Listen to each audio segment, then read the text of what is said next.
I'm Nate Billings. I'm a photographer for the Oklahoman and NewsOK. And one of the things we do a lot of this time of year is photographing Thunder basketball, especially these exciting playoff games. And shot the first 2 games with Memphis, and now we're about to head to Memphis to get some more. One of the favorite ones I've seen we had on the front page after game 1 against Memphis, and that was Chris Landsberger's shot with the Memphis player going out of bounds, trying to call timeout, not quite getting it, and that ended up being a very, very decisive moment. I really enjoyed that picture. One of my favorite ones that I've had so far was from actually the Houston series, and it was the picture of Kevin Durant where he's got his hands up on the net, and he looks kind of just lost because they just blew this big game. And the thing I like about that, it's really hard to get, I think, good dejection pictures. And so while we really love to see the Thunder excited and going out there and winning, when they do lose, it's tough to get a shot that really expresses that, and I like that one because I thought it really kind of showed the mood of the game.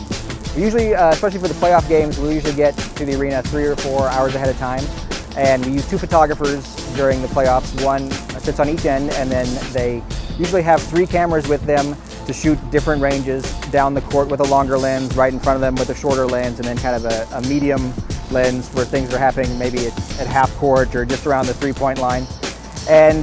But we also set up remote cameras. You'll see shots from the catwalk looking down. We take those with remote cameras we set up. We set up cameras on the goal itself, so you'll see some where you see the basket in there and the guy rebounding or blocking the shot, and kind of looks like it's straight on, and those are with remote cameras. So we get all that stuff set up, wait for the game to start, go out, shoot some fans, and then you're in the action for 2.5, 3 hours. The one thing is that when you're on the floor, there's a lot of reaction that you have to get be able to get the good shot, following the ball, paying attention to what's happening, not just in front of you, but everywhere on the court, because you never know when somebody's going to get a tech over here, and you got to make sure that you get that going on.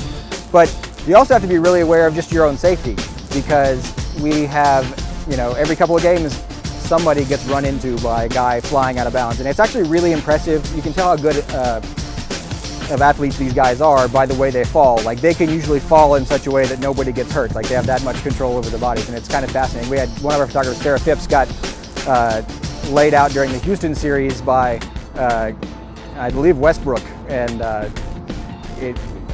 I'm impressed that she's able to lift her arm today. It looked pretty painful. So there's a lot of things that are great about being a photographer.